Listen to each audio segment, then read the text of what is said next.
Kwanza watu wa Embu, mimi nataka kwanza niseme asante sana kwa kutukaribisha hapa Embu siku ya leo.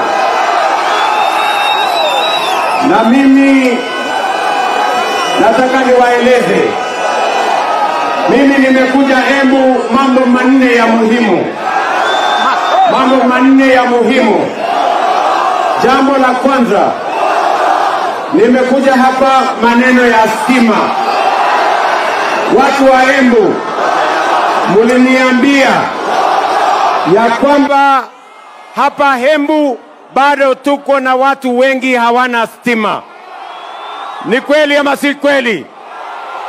Ni kweli ama si kweli?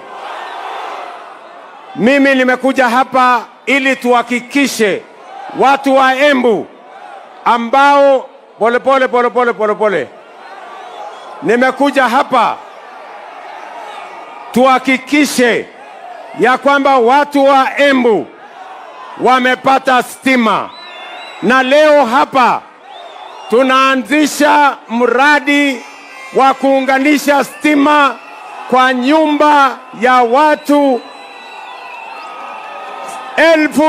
6,500 tukitumia pesa ya serikali milioni 580. Embu hoye! Embu hoye! Na vile mimi nikiwa hapa tumekuja vile mambo ya soko. Na mimi nataka kabla sijamaliza mambo ya stima niambie Waziri Opiyo Wandayi yuko hapa ya kwamba